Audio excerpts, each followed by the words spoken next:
बिस्मिल्लाहिर्रहमानिर्रहीम। अस्सलाम वालेकुम डियर स्टूडेंट्स, आज हम 11th फिजिक्स मेजरमेंट चैप्टर का पहला लेक्चर स्टार्ट कर रहे हैं, इंट्रोडक्शन टू फिजिक्स। आज के इस लेक्चर में हम फिजिक्स की इंट्रोडक्शन करेंगे, फिर हम इसकी स्कोप देखेंगे और डेली लाइफ में यानी टेक्नोलॉजी के साथ फिजिक्स का क्या रिलेशन है ये हम आज के इस लेक्चर में देखेंगे। तो याद रखें डियर स्टूडेंट्स कि फिजिक्स का जो वर्ड है ये ग्रीक वर्ड है और इसका मतलब है नेचर। तो सिंपल हुआ कि नेचर की स्टडी को हम फिजिक्स कहते हैं। The study of nature is called physics. ठीक है, the study of nature is called physics. अब नेचर क्या है? नेचर में जो कुछ हो रहा है ये सारे के सारे इस इवेंट्स के आंसर हमें कहाँ से मिलती है? फिजिक्स से। कैसे? हम जिस तरह मैं आपको इस नेक्स्ट पिक्चर में बताता हूँ।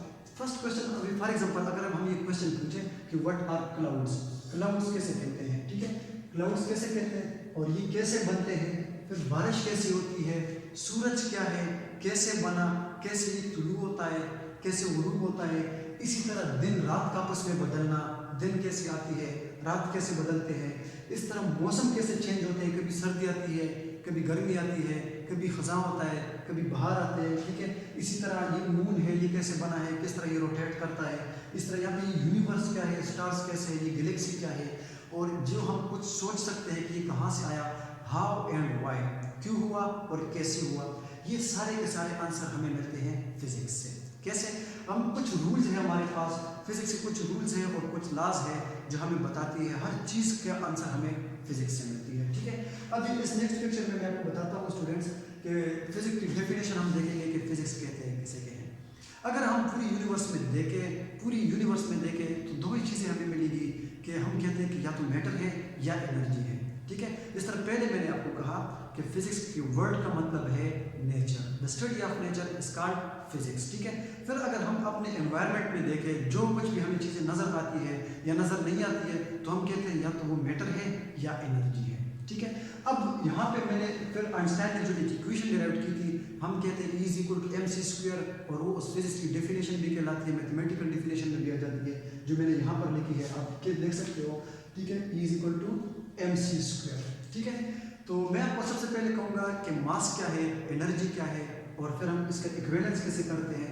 ठीक है, और डेली लाइफ में इसकी एग्जांपल्स भी मैं आपको दूंगा। तो सबसे पहले हम देखते हैं कि मास कैसे कहते हैं स्टूडेंट्स। तो याद रखना, मास जो है ये भी बेसिकली एक एनर्जी है। Mass is a compressed form of energy. हम इसको क्या कहते हैं? मास कहते हैं। ये जो कुछ आपको नजर आ रहा है ये बेसिकली एनर्जी का क्या है? कंप्रेस्ड फॉर्म है। ठीक है, इसी तरह एनर्जी बेसिकली क्या कहते हैं? तो हम ये कहते थे एनर्जी जो है ना, इसकी भी टाइप्स थी, heat energy, light energy, sound energy. जो कुछ हमें नजर आ रहा है तो हमने ये कहा था ये जो कुछ हमें फील हो रहा है डेली लाइफ में हम देखते हैं ये एनर्जी होती है। और इसकी डेफिनेशन हमने पढ़ी थी, the ability of a body to do work. जब कोई काम हम कर सकते हैं, टू डू वर्क। ठीक है, हमने कहा था कि ये क्या है? एनर्जी है। ठीक है, अब हम इसको इक्विवेलेंस कैसे करते हैं डेली लाइफ में? हम देखिए सिंपल, हम एक डिफिनेशन पढ़ देते हैं। ठीक है, कि मास को एनर्जी में कन्वर्ट करना या एनर्जी को मैटर में कन्वर्ट करना, इसको हम फिजिक्स कहते हैं। ठीक है स्टूडेंट्स, याद रखें कि जो कुछ भी आपको ये यहाँ पे यूनिवर्स में नजर आ रहा है ये बेसिकली हम क्या है? या तो मैटर है या एनर्जी है। कहने का मतलब ये है कि या तो एनर्जी की कंप्रेस फॉर्म है या अगर दूसरी हीट, लाइट, साउंड वगैरह में मिलती है तो वो तो सिंपल एनर्जी होगी। ठीक है, अब हम देखते हैं कि मैटर में यानी मास क्या चीज़ होती है।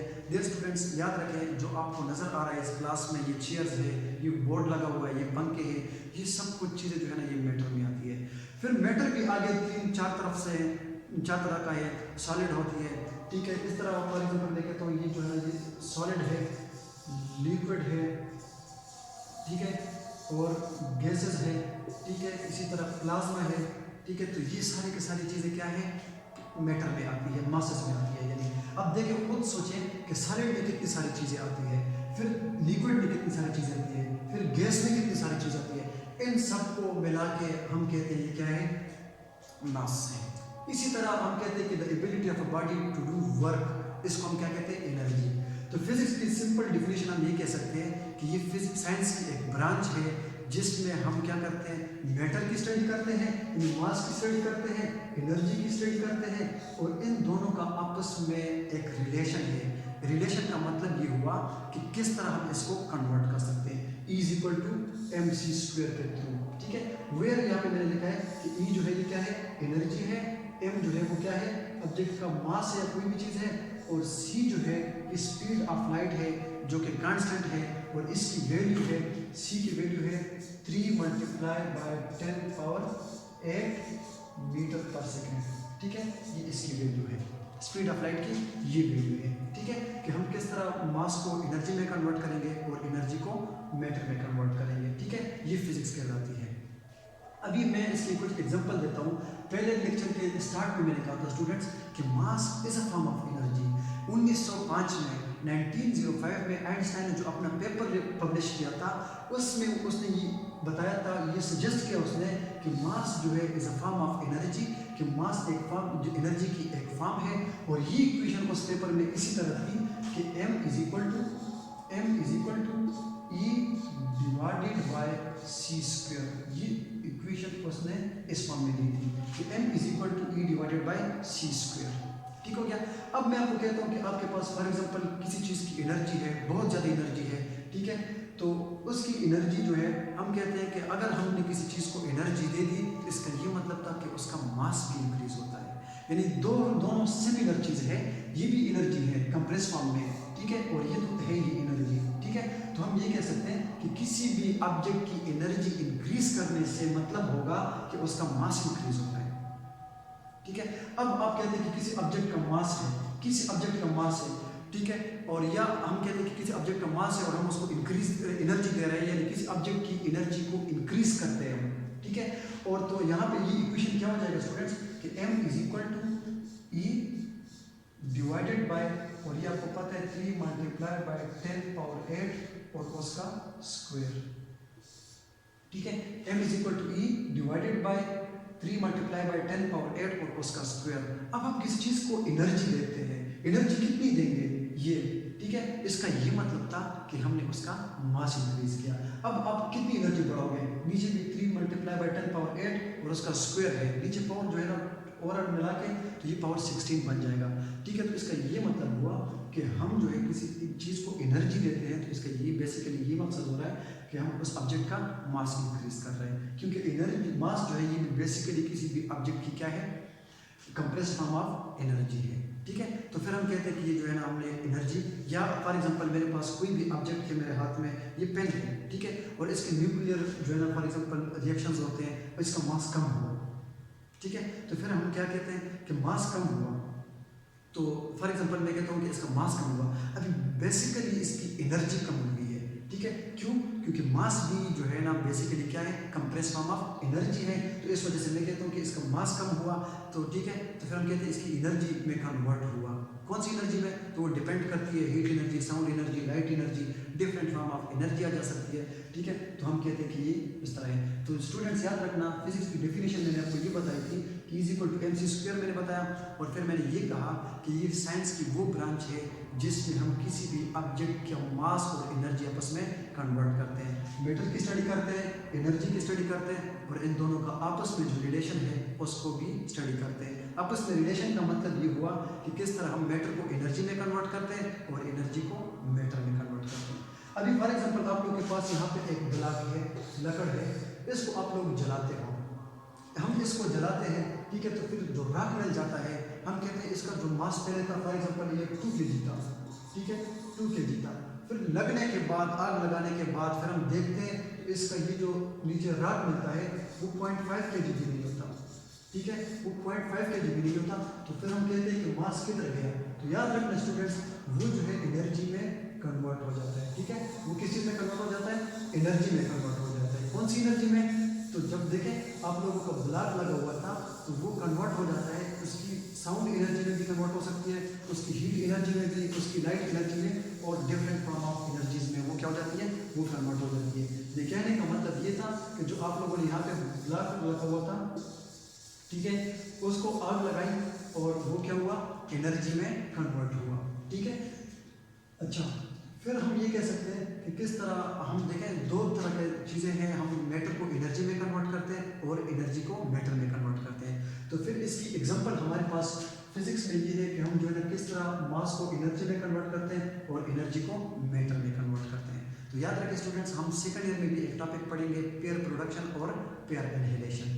पेयर प्रोडक्शन में बेसिकली ये था कि फॉर एग्जांपल वहाँ पे आपके पास क्या होते हैं कि वहाँ पे प्रोडक्शन होती है, एक इलेक्ट्रॉन बनता है और एक पॉजिट्रॉन बनता है। कैसे? फॉर एग्जांपल आपके पास एक न्यूक्लियस है और ऊपर से फोटॉन आके उसके ऊपर टकराते हैं, ये एक न्यूक्लियस है, ठीक है, और ये यहाँ से जो है आप लोगों का एक फोटॉन आता है, ठीक है, ये फोटॉन आते हैं इसके ऊपर लगते हैं। तो फिर आप लोगों ने देखा कि यहाँ पे एक इलेक्ट्रॉन मिला था और एक क्या मिला था, पॉजिट्रॉन, ठीक है, ये डाउनवर्ड फॉर एग्जांपल मूव करता है, ये अपवर्ड मूव करता है, ठीक है। तो फिर हमने कहा था ये बेसिकली देखो फोटॉन क्या था, उसकी एनर्जी थी, फोटॉन क्या है, पैकेट ऑफ एनर्जी, ठीक है। मिला हमें क्या, एक इलेक्ट्रॉन मिला और एक पॉजिट्रॉन मिला। इलेक्ट्रॉन तो आपको पता है एलिमेंट्री पार्टिकल है, लेकिन ये जो पॉजिट्रॉन बना ये एंटी इलेक्ट्रॉन भी ऐसे कहते हैं, यानी ये इसका मास बिल्कुल same to same of that of electron होता है और इसका जो चार्ज है वो सिर्फ अपोजिट होता है, पॉजिटिव होता है, ठीक है। इसी तरह हम रिवर्स करते हैं कि एक इलेक्ट्रॉन और एक पॉजिट्रॉन को वापस मिलाते हैं, इनहेल करते हैं, ये एक दूसरे में डिफ्यूज हो जाता है, फिर हमें दो फोटॉन मिलते हैं। तो ये बेसिकली हमने मैटर को कन्वर्ट किया एनर्जी में, ठीक है स्टूडेंट्स। तो ये बेसिकली इसकी इक्वेशन थी और इसकी जो है ना कन्वर्जन थी कि हम किस तरह इसको कन्वर्ट कर सकते हैं, ठीक है। ठीक है स्टूडेंट्स, अब हमारे पास है two basic principles, two important principles. इनमें से पहला है यूनिफिकेशन। यूनिफिकेशन ये है डियर स्टूडेंट्स कि जब हमारे पास डिफरेंट फिनोमेनास हो, बहुत सारे फिनोमेनास हो और उन सब के रीजन जो है वो एक हो, यानी फ्यू फिनोमेनास को हम जो है ना एक क्लास के थ्रू एक्सप्लेन कर सकते हैं, तो हम उसको क्या कहते हैं, यूनिफिकेशन कहते हैं। यहाँ पे मैंने लिखा है attempt to explain various phenomena through few laws, ठीक है। अब जिस तरह मैं कहता हूँ कि एक एप्पल गिरता है, यहाँ से मैं एक सेब को गिराता हूँ, ठीक है, मैं क्या करता हूँ, एक सेब को गिराता हूँ यहाँ पे, ठीक है। ये आपके फॉर एग्जाम्पल एक एप्पल है, ये डाउनवर्ड गिर रहा है, ठीक है, क्यों गिर रहा है आप सुनिए। दूसरा क्वेश्चन ये है कि किस तरह आप लोगों के पास ये एक पेंडुलम है, ठीक है, और ये क्या करता है, इस दो पॉइंट्स के दरमियान ऑसिलेट करता है, ठीक है। यू ये इसकी एक एक्सट्रीम पॉइंट हो गई और ये दूसरी एक्सट्रीम पॉइंट हो गई, इनके राउंड ये क्या करता है, ऑसिलेट करता है। तीसरी बात ये हुई कि फॉर एग्जांपल ये आप लोगों का अर्थ हो गया और ये इसका मून हो गया, ये मून इस पॉइंट के राउंड रोटेट करता है, ठीक है, इस जो है ना इस ऑर्बिट में रोटेट करता है, ये रिवॉल्व करता है राउंड द अर्थ, ठीक है। तो हम कहते हैं ये इन तीनों का एक वजह है और वो फोर्स जो है, कौन सी फोर्स है, the reason is falling is that of gravity, उसकी एक ही वजह है ग्रेविटी। क्यों कि एप्पल गिर रहा था किस वजह से, अर्थ उसको अट्रैक्ट कर रही थी अपनी तरफ। इसी तरह पेंडुलम ऑसिलेट करता है, किस वजह से करता है, ग्रेविटी की वजह से। तीसरी बात यह है कि मून जो रोटेट करता है अराउंड द अर्थ, वो भी बेसिकली ग्रेविटेशनल फोर्स की वजह से होती है। या अगर आप लोग इसको देखें, जो पेंडुलम है उसका हमने टाइम पीरियड पढ़ा था, T = 2 pi square root L/g। अब मैं कहता हूँ अगर ग्रेविटी जीरो हो जाए, अगर ग्रेविटेशनल फोर्स जीरो हो तो फिर आप लोगों का टाइम पीरियड क्या हो जाएगा, इन्फिनिटी हो जाएगा, फिर ये हमेशा के लिए इस तरह ऑसिलेट करेगा, ठीक है। अगर ग्रेविटी इसको अट्रैक्ट ना करे, ठीक है, तो फिर इस तरह हमेशा के लिए जो है ना इस तरह, या तो देखो फॉर एग्जांपल अगर ये यहाँ तक लाएंगे, इनर्शिया नहीं है, तो फिर ये सर्कुलर मोशन में हमेशा के लिए मूव करेगा, ठीक है, अप टू इन्फिनिटी टाइम्स, यानी टाइम क्या हो गया, इन्फिनिटी। इसी तरह अर्थ के राउंड जो मून रोटेट करता है, ठीक है, रिवॉल्व करता है, ये भी बेसिकली ही ग्रेविटी इसकी रीजन है।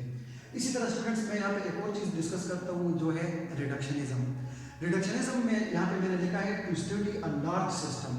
जब हम किसी लार्ज सिस्टम को डिस्कस करते हैं या हम क्या करते हैं, उसकी किसी भी सिस्टम को डिस्कस करने के लिए हम उसके इंडिविजुअल पार्ट्स को स्टडी करें, डीप स्टडी करें, ठीक है। यहाँ पे मैंने लिखा है फॉर एग्जांपल एक जनरेटर है, ठीक है, जनरेटर के अंदर देखिए स्टूडेंट्स क्या होता है, मैग्नेट्स होते हैं, वो भी स्टडी करेंगे कि मैग्नेट्स का क्या काम है, कॉइल का क्या काम है, कैसे हम उसको जो है ना वहाँ पे एडजस्ट करते हैं। इसी तरह कार्बन ब्रश भी लगाते हैं, स्लिप रिंग्स लगाते हैं, डिफरेंट सारा। या अगर मैं आपको ये कहूँ कि फॉर एग्जांपल लेके तो मेरे पास यहाँ पे एक ट्री है, एक दरख्त है, ठीक है,